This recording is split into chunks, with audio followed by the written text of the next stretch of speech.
We're doing an auction, a live auction, ladies and gentlemen. And even if you're not bidding on anything, it's so worth it to watch the amazing pipes of Joe Bodnar. Give it up for Joe.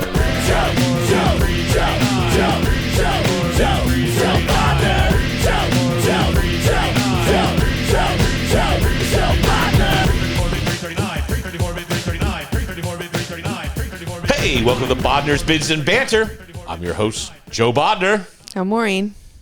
Hi. Hi. It was my birthday. Yes, it was. I'm 52. I know. I'm depressed. Oh, God. I am. It was very depressing. I don't know why. You know, age 50 didn't bug me at all when we had the big 50th birthday and you had all these pictures of me everywhere my entire life. It was kind of like it was a wonderful, fabulous party. It was kind of like a wake where they would have pictures out of you, this and that. But I was excited for my wake.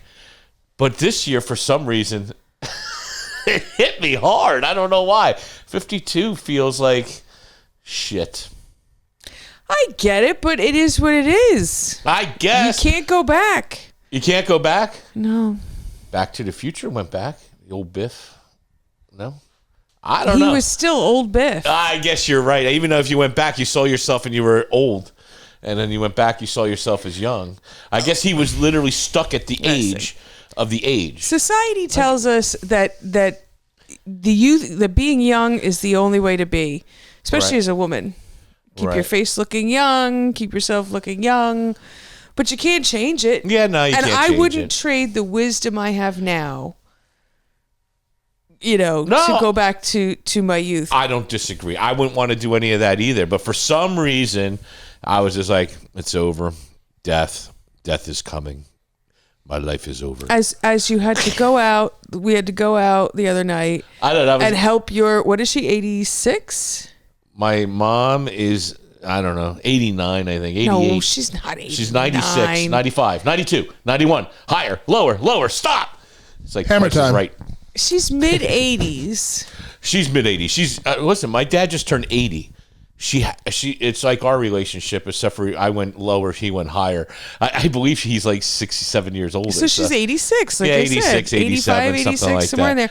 Exactly. And we had to help pick her up off the floor. Yes, we did. Yeah. So my mom's been having tough times with walking and balance. And balance and this and that. And yeah, we got the phone call at 10 o'clock, 9:30 at night, 9:30, quarter to 10. We got him the chair, but he couldn't get her on the chair. We bought a special chair that we sits flat to the floor. She's fallen now 3 or 4 times in the last year, and we got her a chair. It sits flat on the floor. Yep.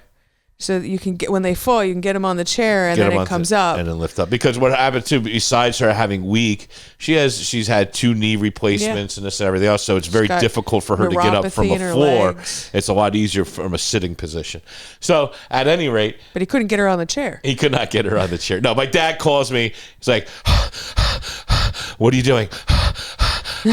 I'm like, Dad, stop trying to pick her up. I'll be there in 10 minutes. You're going to have a heart attack, man. I swear to God, he was huffing and puffing, man, when he called. So, yes, that was a little bit trying. So you still have your balance? I don't disagree, because when we drove home, I kind of needed that to put myself back into perspective. I guess I'm young. I'm more worried about my parents now. I mean, they're getting up in age, and I'm like, holy shit, The reality of the situation is, and it sounds mean, but with each passing year, we're getting closer to that age. So enjoy it now while you still can. That's so profound.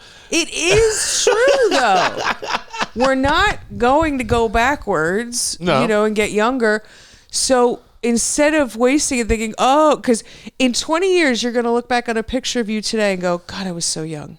I hope I'm around in 20 years. Yes, I agree. Yes.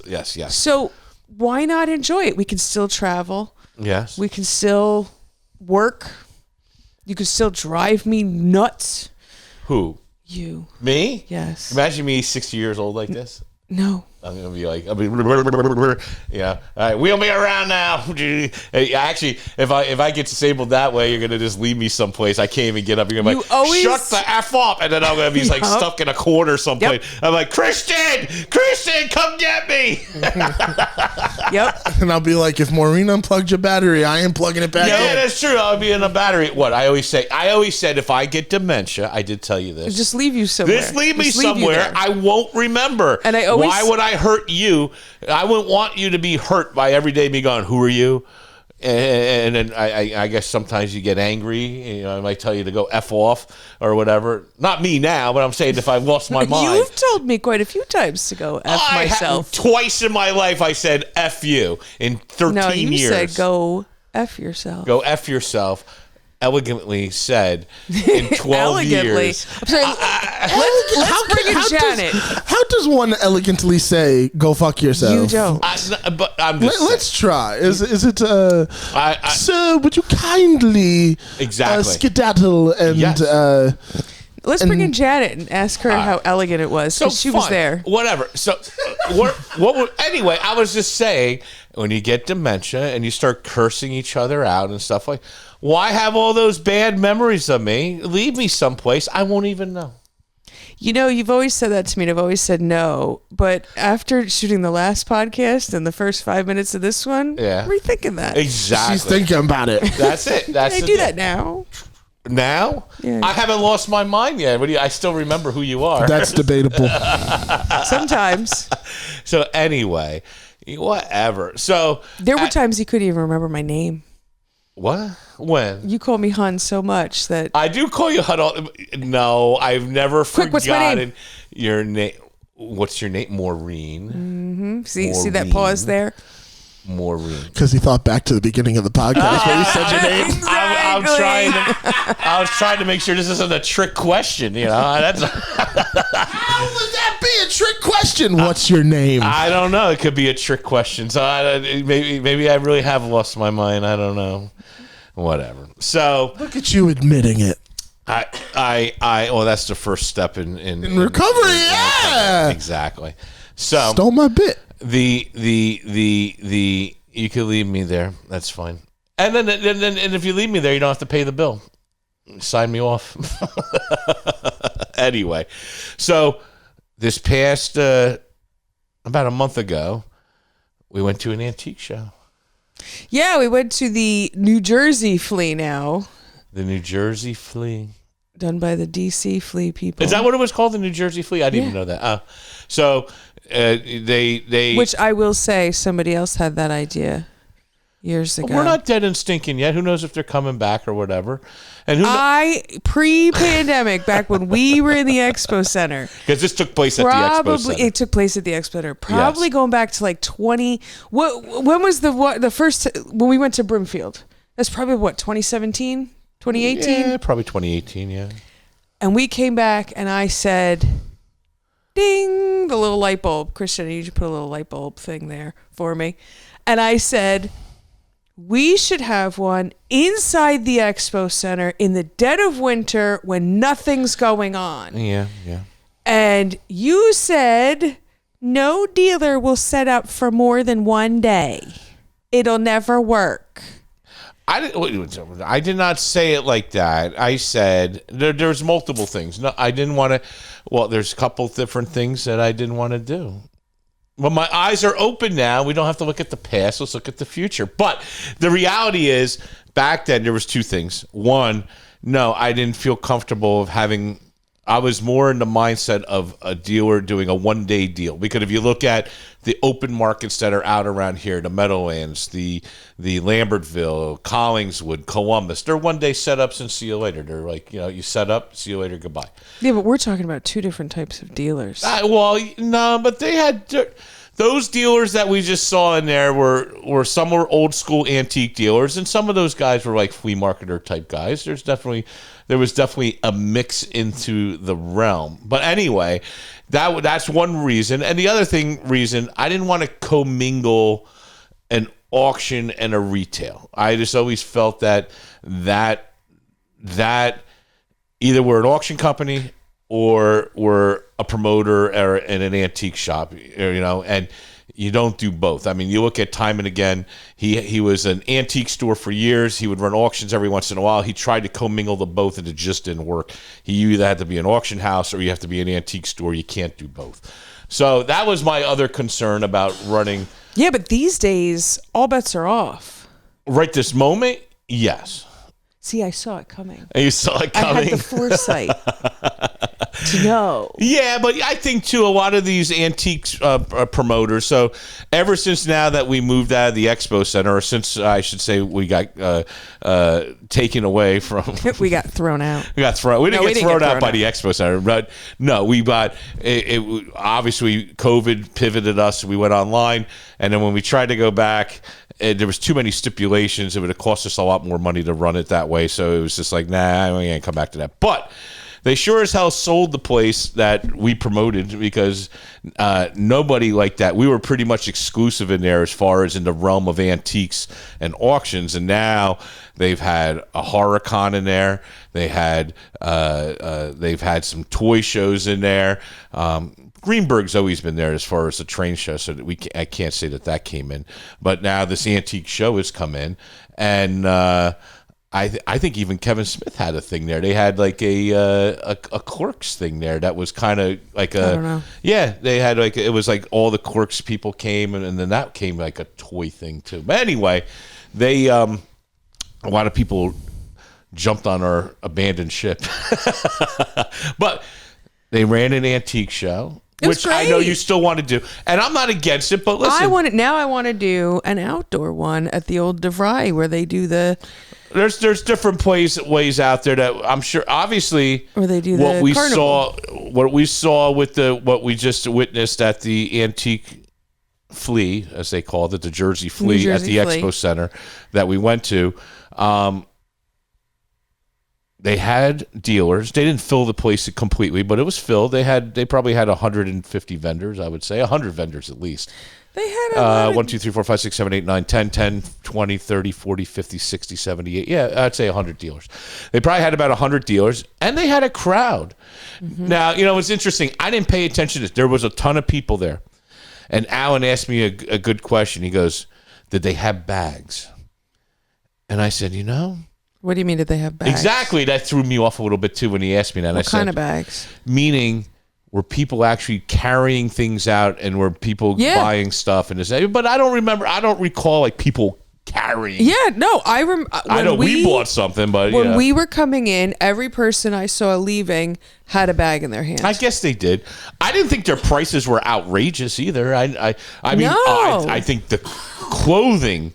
prices were outrageous. But then again, we got away from doing that because we don't have a following for that.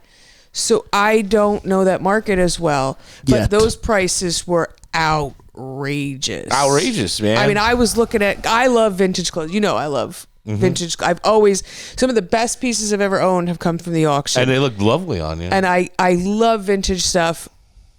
But I was looking at a vintage wool skirt suit. Jacket, skirt, had detachable, I think it was faux fur cuffs, but then it had a separate cape that went on top of it that was trimmed in either fur or faux fur. I think it was faux. No big name maker, not like a vintage Christian Dior or anything like that. No name on it. Right. Like a name, but like nothing. $750. I know. And I said, there's no way. It's crazy. I was spending that kind of money. There was actually a couple pieces I really saw that I loved, but I'm like, these prices. No, the prices for most of the clothing was like $500 plus. I mean, maybe I'm really out of the loop, and someone out there can say you're crazy. Get back in the loop. I don't care if you are in the loop. How can you justify spending that kind of money on a non-name? I mean, if it was Chanel, that's one thing. Yeah. Christian Dior, another thing. But if it's just generic, nice clothing from the time, $300 to $500 a dress. I mean, I guess we used to get that kind of money when we had clothing sales every month. We had racks and racks and racks of clothing, and there were certain clothes we would get $300, $400, $500. But you're right, it was more Christian Dior and Chanel and things like that, where we get big money, I guess. Yeah, no, But obviously, we must have been giving that shit away because there was a couple guys that would come in, they would buy it all. Remember, they would buy like a whole rack. Yep. We would sell choice off the rack, and then sell the whole rack, something like that, right? They must be making a fortune. I don't know, but I mean nowadays you go onto social media, and that's you have entire, people who are just devoted to restoring vintage clothes, restoring antique wedding dresses. I mean, even dry cleaners are hopping in on I love that one. I don't know who you are, but I love watching your videos. They restore the vintage dresses. People who just go to antique stores and all of that. That is huge right now. I think the younger generations are, I don't know. I can't say what it is, but I don't know if it's just that they're over technology, but I think there's a lot of people out there who are begging for a simpler way of life. Right. There was definitely, it was a multi-generational crowd that was shopping. Absolutely. And God, I don't miss it. There was boots in there. Listen, we used to move things in there for the auction where we bring in our showcases. Oh, they had those showcases. And there was a couple boots in there that had showcasing in there. My God, it must have cost them $1,000 just to move the showcasing in there because it was wall-to-wall showcasing in a 10 by 20 spot. The glass and the mirrors on that stuff alone is a fortune. And I know we had all that kind of equipment. Yep. And we didn't really move it. We would put it into a storage trailer. Yeah, a tractor trailer on premise, and then we just wheel it in. Back out. That was hard enough. Not long having to transport it all the way. There was jewelry dealers there that had big fucking safes, refrigerator size safes in the middle of their booth, for all their jewelry. And then all their showcases all lit up, nice. Right. Which we did learn, lighting is important. Lighting is important. The booths that were lit up, man, they were beautiful. I don't disagree. There was beautiful stuff and price reasonable. They weren't crazy. I mean, some things were outrageous. I mean, listen, some things were outrageous. Some things were not. Couple dealers there. There was a dealer there from Virginia that they used to actually come to our auction, and they would buy porcelain and jewelry and things of that nature. Actually, it was nice going to the show because we ran into quite a few customers, old customers we haven't seen in a very long time. A very, very long time. So it was nice to see that. And I even bought a piece of heron from her. I bought a heron butterfly that I put somewhere. Oh, it's right up there. I put it in the showcase over there. I bought a peacock. And we bought a peacock, or we bought a peacock. We bought a peacock. We bought a peacock Goes lamp. back to the surfboard conversation. I'm good for once every couple of years popping for something big. And you popped the number. It was okay. I negotiated, which was good. Yeah, at least you didn't pay retail. We negotiated the price, which was great. Yes, but that's a situation where you're comfortable negotiating. I'm not comfortable going in a retail store and negotiating a price. It's a retail store. All right, but this business is not retail. But anyway, so now our bedroom has the brothel look. That's what I call it. It's not a brothel. I like it. It's a brothel look. So we got a French peacock metal lamp. Peacock. That's bronze. Is it bronze? Yeah, that's bronze. About this tall on an alabaster stand. Yep, and then his feathers. The feathers are all individual beads, colored beads that are done in like patterns. I love it. Listen, I can't. You know me. I don't like light. I like. You're a vampire. Mood lighting. Yeah, vampire. Exactly. Who likes to go to bed at 9:30? Yes, I know this. I was about to say, I don't like to. I like to go to bed early. I don't like to go to bed early. Let's set the record straight. I love to stay up late. No, you don't. You're head bobbing on the couch starting at 9:30. That's because I've been ever since I turned 50. No. Our first night we spent in our apartment together. Yes. I will never forget it. You were 38 years old when we got together. God, that's so young. Okay, yeah. I was 38. You were 38 or 39, whatever. Really? I was 38. You were in your 30s because I threw you a 40th birthday party at our apartment. Yeah, I remember. Yep. And I've never had a party thrown for me. I'm just throwing that out there. Yeah. Well, you're about to turn 20 soon, so I'll make sure. I'll make sure I throw you a 20th birthday. Our very first night. Yeah. We had a mattress on the floor in the bedroom. Right. We had no real furniture. Nope. We had 2 recliners your dad lent us. Yep. A card table with the TV on it. That was our apartment, basically. And we sat down on the recliners, and you wanted to watch The Apprentice. Right.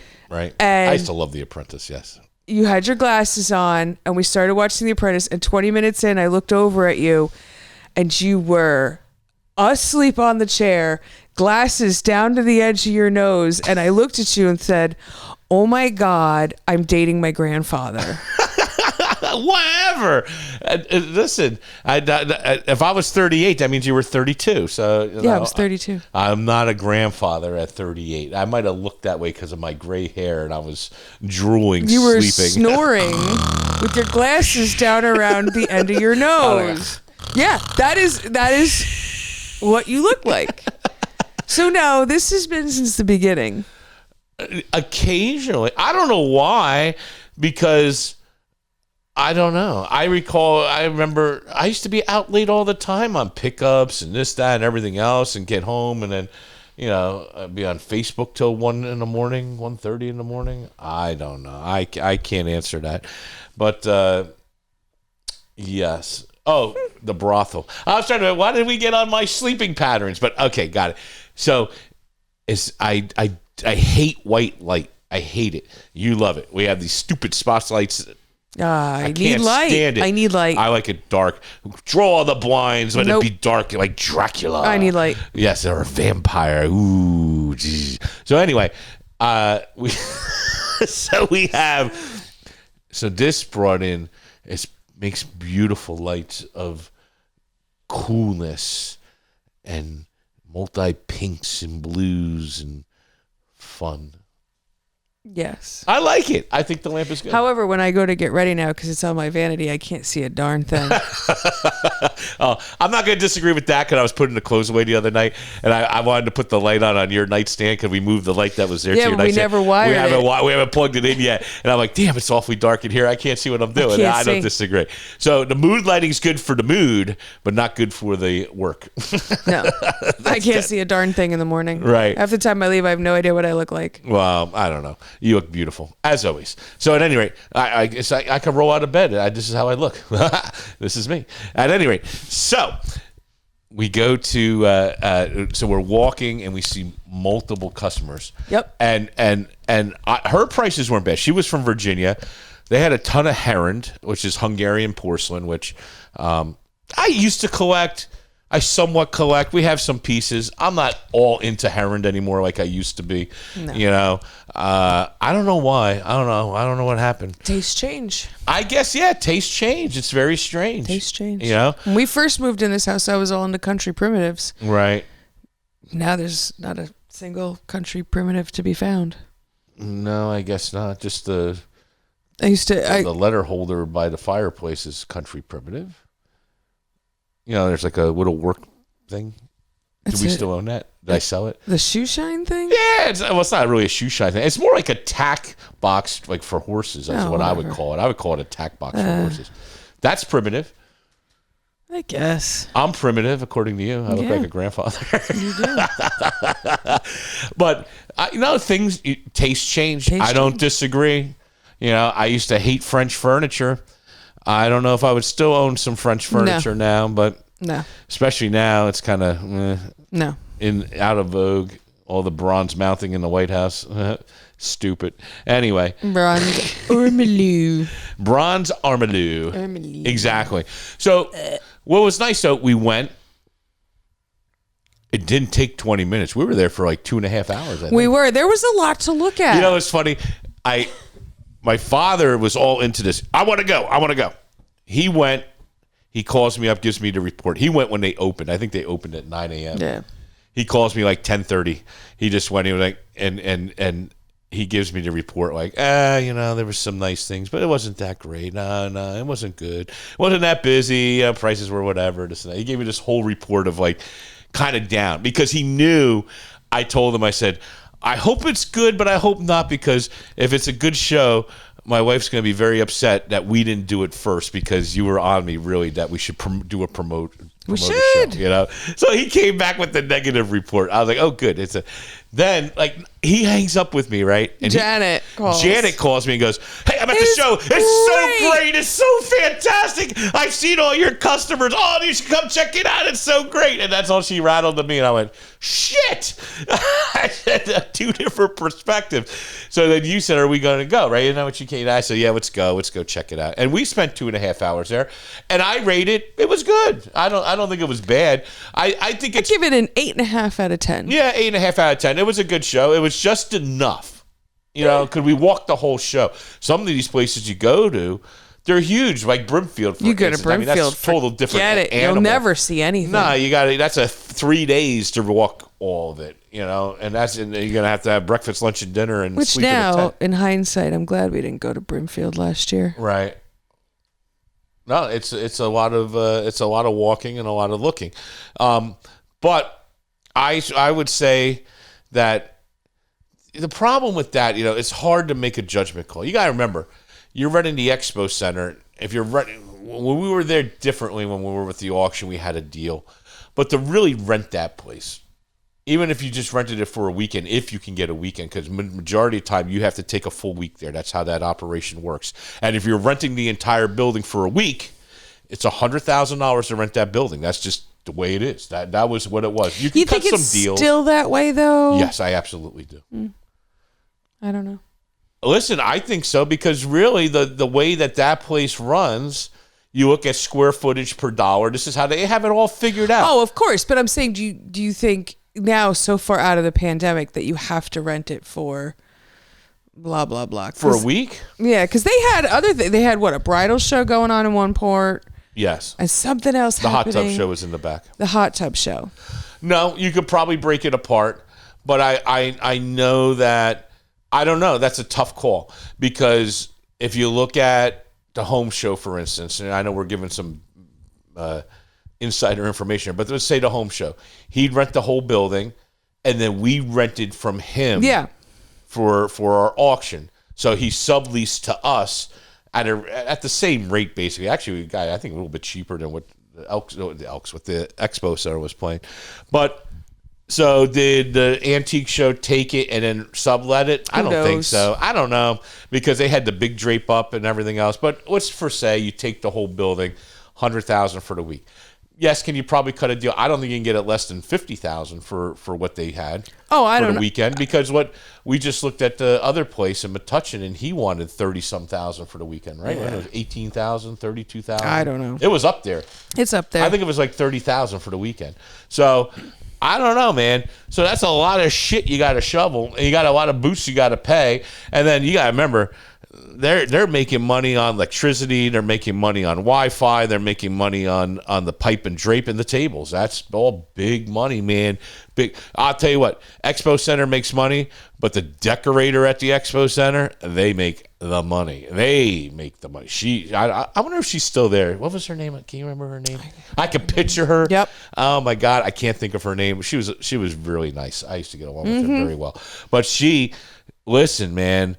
I remember when they would have the liquor show, and they would red carpet, the whole place was decked out. Building, red carpet an entire building, uplighting everywhere, and the red carpet alone, you're talking 30, probably 55,000 square feet of red carpeting, and they would charge them $120,000 to run red carpeting for not even a 1 day, a 4-hour event.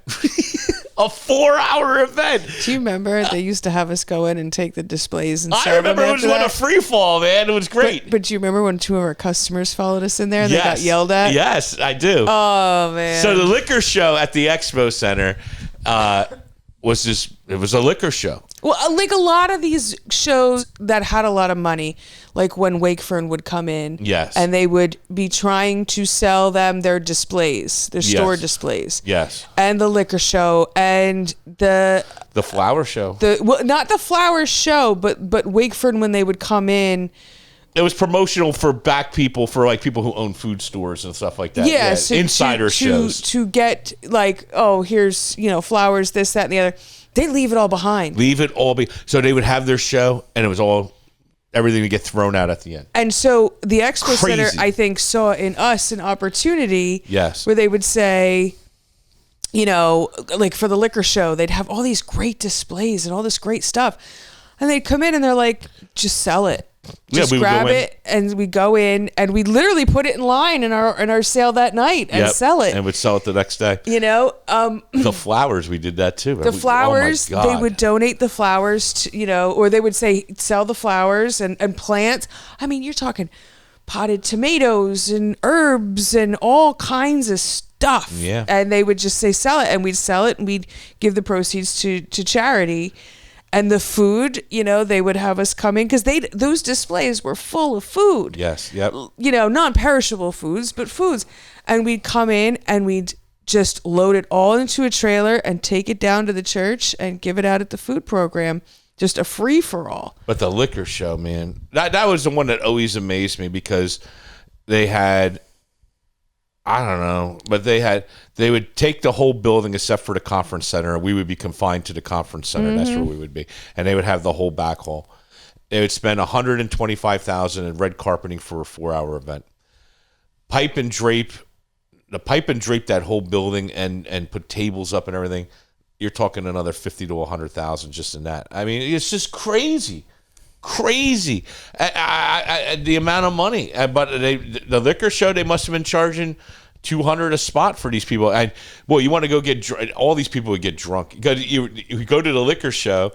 They were giving out free drinks. They were giving out. Oh, they had the girls walking around with the things that looked like a dress, but it wasn't. Yeah, it was like a have the bar. Drinks on it. Yeah, in it the was bar. a bar. Yep. And she would just walk around. It was the craziest. It was thing. like the devil's den. It was like the devil's den. You'd walk in there and you would go, "This is the devil's den. This is the pathway to the devil." Yeah, it really was. That's how they ran that show. Nothing against people who drank. It was just. No, but it was like very... walking into Sin City. It was very erotic. It was very decked out. It was very unbelievable. I mean, they do have the XXX show in there. I've never been to that, but that goes on at the Expo Center as well. I could just imagine what that place must be like for that. I mean, for instance, Tony Robbins when we were there. My God, that was crazy too. That was nuts. That was totally nuts. Anyway, back to the... What? The show? We've gone off on a tangent here. Yes, I did. Well, you know what? We'll come right back after these messages and get ourselves back in gear. That's right. We'll be right back. Hey, our next regular scheduled sale is May 6th and 7th. Featuring Collecting 101. And we are featuring horse racing. All kinds of great horse racing. Kentucky Derby. Yeah. The Meadowlands. Yeah. All other kinds of great places where you can race to the racetrack. Okay. All right, so there we go. So we got all kinds of great racing going on, and it's going to be coming down the stretch all on when? May 6th and 7th. That's correct. Only at bodnarsauctions.com. Mm-hmm. I got nothing else for you. No, you're looking at me like I'm supposed to say something. Back to the show.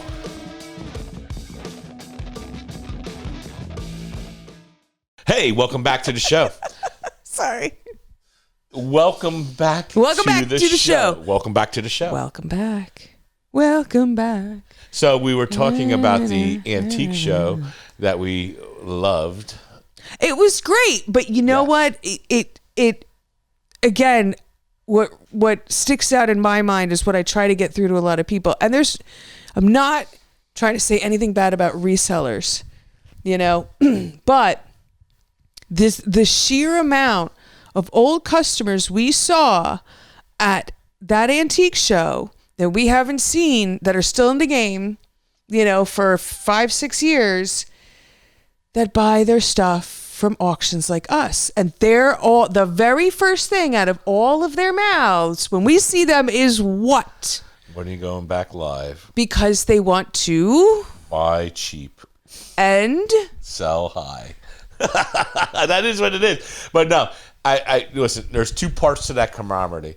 One is people love to come out and we gave them a show. No, it was, and they had fun. They had fun. And they would meet people and then do deals in the parking lot. Well, not only that, but they were all friendly with each other. You catch up, you know, you see. Yes. I used to spend 45 minutes every sale chatting with Jane Baruta. Right. Just catching up what's happened in the last month.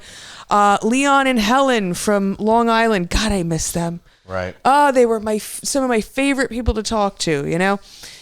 You would. It was like old friends getting together, and there's a part of that you miss. But the reality is, we were a big source, you know, not the only. No, but we were a big source. But we were the big source of their income.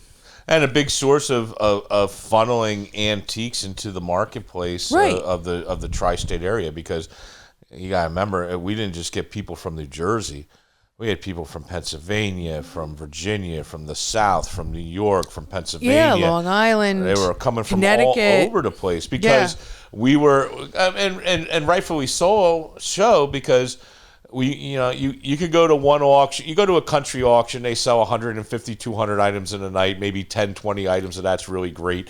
The rest is just whatever. No, we had 5 auction rings going. Yeah, we had 5 auction rings going. You can come to our sale, and it'd be like going to 15, 20 little country auctions in a month. And you could buy it all from us in one. When people would come into our sale for the first time and then they'd leave, and you would literally see their eyes spinning in their head. And I would say to them, next time, bring a friend with you. Right. Because you have to divide and conquer here. We're like the Brimfield of auctions. Right. It was huge. I mean, we took up an Expo Center. Yeah, that's true. You know, you have to, and there was a toy ring, there's the box slots, there's the jewelry and the clothing and the main sale. Then there was always some kind of specialty sale going on. Right. There was at least 3 to 4 happening at the same time. Right. But you know, the problem is that, and really, this is just putting it back into perspective for me right this second, but and we both know the answer to this question. But the reality is, we were hammering that much merchandise out, and now basically what we do in a quarter, 3 months, is the same as what we would do in one auctioneer, but our gross sales are the same, are about the same, and we're selling way less, 1/10 of what we were selling. That's Think right. about that. I mean, that's the God honest and truth. that's right. And so how do you go back to that? That's the hard part. And there's a portion of us that wants to go back to some form of a lifestyle. I mean, we're still looking at, a lot of people have been asking me lately, and the reality is, yes, we are always looking for the right opportunity to come up. And if you're out there and you own a building and you want to entice us to come to your property, contact us, because we are in the process of really looking to do something. And the reality is too, is even staying online, it's hard, this space we've really outgrown. No, we need a bigger space. There's no question about it. But you know, we make it work. The only way. I know we. It's a hard call. I like what we're doing right now, but I do want to.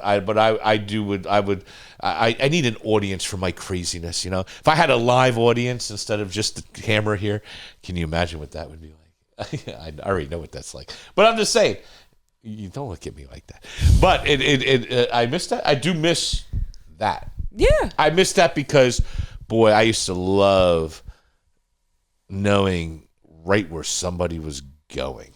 I knew when you were going to drop. I knew when you were going to bid. Oh, so my favorite was always they'd wait till you get down to $10 and 75 hands shot up. Everybody did. Yeah, no. You know? I just love that aspect of knowing how to talk somebody in person. I can talk you in online too. Don't get me wrong. However, if you're tired of me talking you in, you can just shut the volume off on the computer. Well, there it is. At the auction, I was in your face, be like, you couldn't. You know you want it. You know it's only $10 more. You're really gonna let him steal it from you for $10 more? Come on now. And they get in bidding wars, man. You know, I did have that knack for gab, man. But this crusade that I've been on to get people who would never consider bidding at auction to an auction. Right. I just, a little tidbit to that is saying how many of those people who were reselling at these antique markets that you go to, or these antique stores, because you'd be hard pressed to find an antique store where the owner of that building owns all the merchandise inside as well. They're all co-op spots. Yeah, exactly. And those people, when we go down to these people. We run, and I can walk into an antique store anywhere in the tri-state area And if there's dealers and they're restocking their booths, I know 3 out of 5 of those people. That's true. That is a true statement. And you're going to those antique stores, and it's great and it's fun. And I'm not saying don't do it. Yes, it's fun. But why not just bid at auction? Right. Why,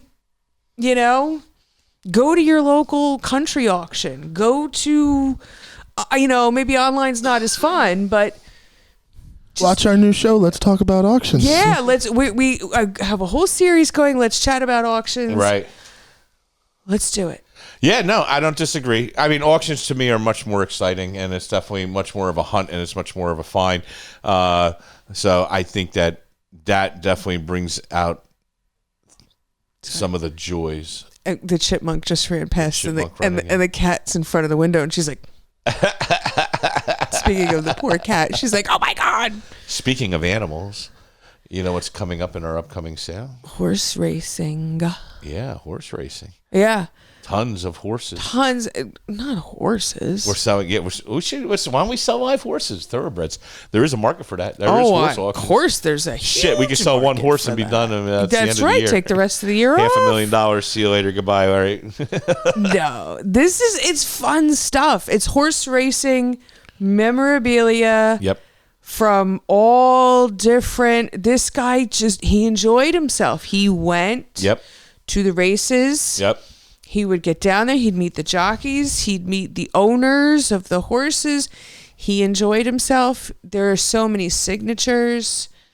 There are so many different items. Oh yeah, no, there's tons of stuff. A lot of Kentucky Derby. So there's lots and lots and lots of Kentucky Derby souvenirs. And that goes from glasses to little trinkets all the way up to. The horse blankets. Yeah, I was gonna say a game used, but it's not really a game. I guess just race used. Yeah, race used signed memorabilia. The horse there would hoof it. No, yeah, that would be something. It would be. I'd rather collect horse autographs. Right? Could you imagine if you had like the blanket that Seabiscuit used with his hoof print on it? Yeah, Sky's the limit, man. I think I like that. I would collect that over the signature to the jockey. I mean, to me. No offense, who cares about the jockey? It's the horse. No. Oh, no. No. Yeah, the horse is the winner. No. When we went to the racetrack last time with the State Society of Auctioneers, right, I started chatting with Max Spann's wife, Lauren. Right. And she said she bets on the jockey. Really? And I thought, okay, so the first bet I had bet before she got there, I just picked the name. I was like, this is a funny name. I like it. I'm betting. And I won. Right. Well, I didn't really even win, if I'm being honest. Yeah, it was probably a 3-1 odds. The odds were so bad that I think I lost money. 10 cents on every $10. But so I looked at the name of the jockey, and she said I bet on the jockey, and I started betting on that jockey for the rest of the race because they was in more than one race throughout the day. Well, that is true. And I won every time.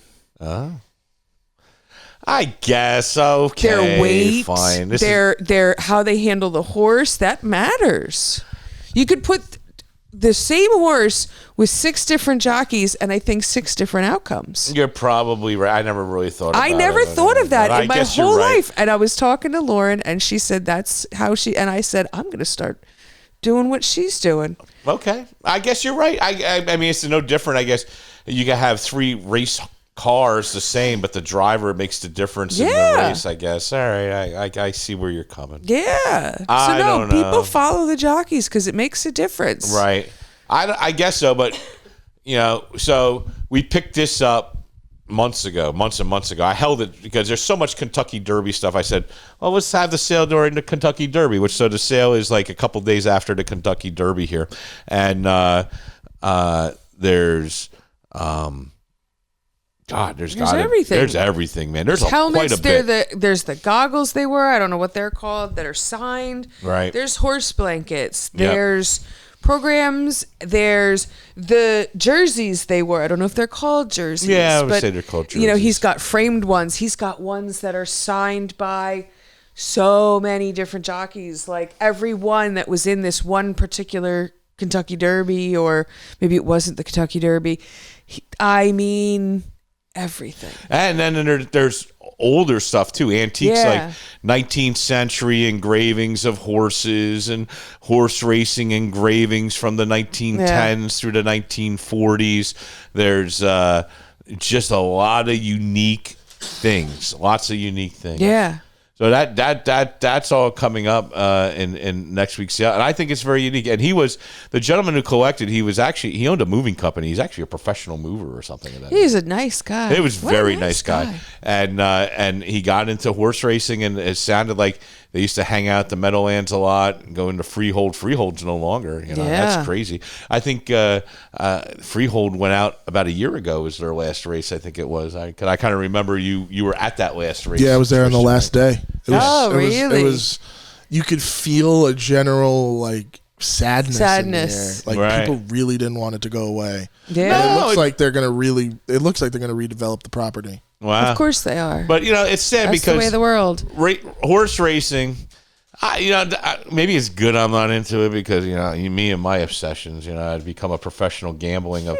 But gambling on horse racing, at least it's an event. You go. It takes 15 minutes a race.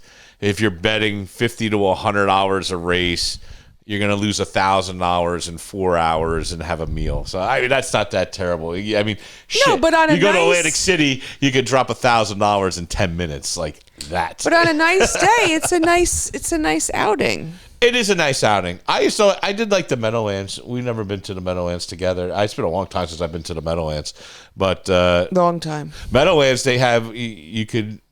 Well, I guess all the places, like even we had a booth where we ate, but they do have a restaurant at the Meadowlands that's overlooking the track and everything. And what I remember was relatively nice.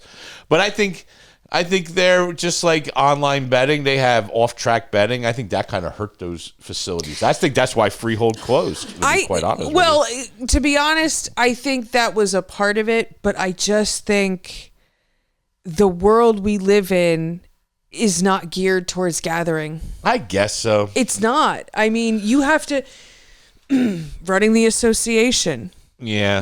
You have to grab them by their ear and yank them to come and participate. And everybody feels the same thing. Even the National Auctioneers Association. Yeah. Everything you do to get people to actually, people are just so ingrained in living and staying in their home. Yeah. And not going out and doing things. Oh, you think about it, look at we went to Monmouth Park, where we went for the State Society of Auctioneers.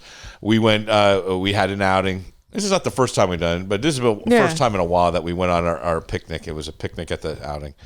And it was the closing day of Monmouth Park. So it was like September, I guess. It was September. But we went, beautiful day. It was sunny. Oh, it was so nice. It was beautiful out. I remember I sat there out we were in a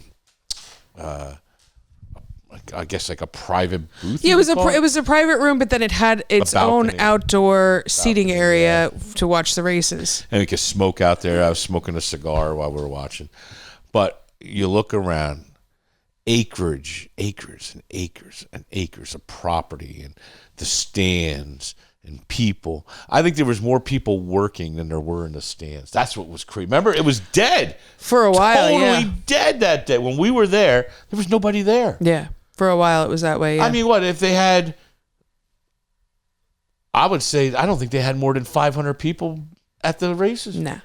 And we were a group of 20, and most of the other booths were all empty, except for 3. There was a couple here, and then you could see the whole stands. There was nobody in the stands. It was crazy. Like, how can you operate if you have 500 people there? Because the world has put more stake into what's coming through that rectangular box in front of your couches. I guess so, man. Between streaming channels and if you still have cable and all of that, and people, especially the younger generations, when we were growing up, you called your friends on the phone. There was no other thing. You called and you got their mom or their sibling and you were like, can I talk to Jessica? And you went out and you met them and you did things and you called them and and especially, I don't know about you, but for me, I was a latchkey kid. My parents were both working. Right. So there were times, and I kid you not, My mom was like, you have a dentist appointment. Like, and I had to walk 45 minutes at 13 to take myself to my dentist appointment. It wasn't like, hey, baby. Now, like, if I told Matt, you know, call someone on the phone, they're like, duh! And they freeze, you know? Joey, before he was diagnosed with type 1 diabetes, tell Joey to make a phone call to a doctor to set up his own doctor's appointment. Right. They can't do it. And that generation isn't going out. They're not meeting. They're not, you know, doing all these things. Like we remember when we were younger, or our parents' generation. Right. It's different. It's different. And I think that's why a lot of, I say the younger generation, but people in their 30s who are just starved for a community, for connection, you know? And so they're going out and doing all these things. They're going out antiquing. They're, you know, because they're starved for that. Right. I guess. No, I understand. I mean, listen, it's crazy. Like people don't even realize, like, we had the telephone collection and they couldn't get the concept of a rotary dial phone, you know? No. Like Daniel never seen one before, you know? Shut up. Yeah, no. Rotary dial. No, listen, rotary dial went out. Have you seen a rotary dial phone? Yeah, you have, right? Thank God. Somebody has in this building. But no, some of the younger generation, they don't even know what a rotary dial phone is. I was going, you know, every phone, and we just sold the phone collection about a month ago or so. And there was about 100 phones that were rotary dial and tone dial. I guess push button. Dial tone, yeah. Dial tone. And wait, you know, talk about bringing back a memory. Me setting them up, and you picked it up, and you put your 2 fingers in there and picked it up, and it just brought me back to my high school days and even younger, where I would talk on the phone forever, and I had the, you know, you'd have the 100-foot cord, so you could put the phone down, go into the other room or go to the bathroom and come back, and you still had the cord on there and everything else. They have no concept of that, man. No way, man. That's just crazy. Like, that's foreign to them. It is foreign. It is sad. foreign. It's crazy. I can't even imagine. Things change. I mean, Life look at changes. I mean, think about the kids right now. They have TVs in their room. Maddie has a TV in his room. Joey has a TV in his room, but they don't really watch too much cable. Nope. I had a TV in my room. I had the cable box. I was happy. I don't even think I had a cable box in my room. I know I was spoiled, but I don't think I had a cable box in my room. I definitely didn't. There was a cable box downstairs. I remember I'd go downstairs, go to the basement, and then, you know, you'd put on like the Playboy channel, but it was all fuzzy. You know, you couldn't really see. Every once in a while, a boob would stop for a second, and you'd get a boob capture, and then you'd hear things going on. And you'd be like, "What's going on behind the static?" This is why I didn't have a cable box in my room, because my father's probably like, "What are you watching in there? What are you watching in there?" You know. Your dad is a smart man. He is a smart man in that aspect. Yes, he's a smart man in every. He is yes. I don't disagree with that, but yes, he knows. But that. he knew better. He knew better on me. Where to rein me in, and he didn't know how to rein me in, but how to contain me. Let's put it that way. I need to be contained every once in a while, I guess. Yes. But yes, so we have all the great Kentucky Derby and stuff like that. Kentucky Derby is quite interesting. Yeah, but we have different cups too, like not just Kentucky Derby. No, it's not just, it's from all over the place. All different types of cups, all different types of jockeys, and you know what's crazy? Tracks. And speaking of the Kentucky Derby, when we went out to see your aunt in Tennessee, yes, we passed the Kentucky Derby. We would pass the Kentucky And you know what's crazy is that, like, so you're in the middle of the South where there's really nothing going on, and then you come to where the Kentucky Derby is, and it's like you have to the road goes like around the track, and there's all these $1 million, multi-million, probably $1 billion facilities for these horse farms, And then I guess Fort Knox is kind of right by there too, if I remember correctly. I feel like Fort Knox is right in the same area there, or relatively close. I could be thinking differently, but I'm just thinking of the trip at Fort Knox. But basically, you're on this road. There's nothing, And then you get into where the Kentucky Derby is, which is in Kentucky. Is it considered a derby? No. What's the name of that town? Lexington. Lexington. So you get into Lexington, and all of a sudden it's like all built up. As a matter of fact, we used to stop there and get. Both times we went through, we stopped and ate there at a little. A little restaurant there. Yeah, a little restaurant there on the side. But it's all traffic. It's all bumper to bumper. And then you get back on the highway and then it opens up back up. So, it is all bumper to bumper. That is what it's like though, going through the town. Because you're going from, I think, the Bluegrass Parkway to something else right there. Right. Like you're... Yeah, they all kind of connect there, and bumper to bumper had nothing to do with the Kentucky Derby. It just has to do with that area. The area. So you think about it. Not only are they making millions of dollars, how much money's involved in the whole ordeal. So billions of dollars pouring into that town because of horse racing. Absolutely. Crazy. That is crazy when you think about it. So we have all the horse racing stuff coming up, and I think it's going to be great. Yeah, we'll see. I mean, this is, I think, the first big collection like this we've ever had. So that is very true. You don't see horse racing stuff come up very often. No. I remember when I went and talked with him, and I said straight up, man, I said, I've sold horse racing. Very rarely does it take off and do something. It's a niche market. I don't know. Yeah. With us being online, with us promoting it as best as we can, I think it could do very well, but I have no clue where it's going. It's gonna come down the stretch, and it's gonna be a winner. Hey, here it comes down the stretch, coming down. Hey, sold. Or it's gonna be like, wah, wah, wah, and the horse is gonna pass out at the finish line. I don't know. It's gonna be one or the other. Gonna find out. We are going to find out next week at Bodnar's auction. That's the gig. The cat has singled. She's hungry. Yep. She's like, come up and said, feed me. I can't catch the chipmunk. You need to catch your own dinner tonight. Go catch that chipmunk for dinner. What do you say? As if. Oh, if you have a collection. Yeah, if you have a collection, email us at Bodnars Bids and Banter Podcast at gmail.com. We'll feature it here on the podcast. Yeah, follow us on all the things. Yes. Spotify, Apple, wherever, YouTube, wherever you get your podcasts. Exactly. Facebook. It's everywhere. Be there, be square. Yep. All right, ladies and gentlemen, it's been 1 hour. 1 hour of me talking. Was I better subdued in this episode? I think I was. I feel more contained. You were a little tangent-y. I don't know. I'm going to have to go smoke a cigar and chill out now, so I'm prepared for the rest of my day. All right, ladies and gentlemen, thank you for joining us on this wonderful podcast day. I love you. I love you, too. I love you. You little stinker. Yeah, you don't love the cat. I love the cat. It's a kind of love. It's a hate-love relationship, but I love her. Okay. Have yourself a wonderful day. Thanks for watching Bodnar's Bid and Banter. Remember, we're here every other week with new episodes, new stories, and wonderful, wonderful times. Make sure you check us out, bodnarsauction.com, YouTube, Facebook, all the different platforms where you watch this podcast or listen to this podcast now. Now, once again, thanks and have a wonderful day.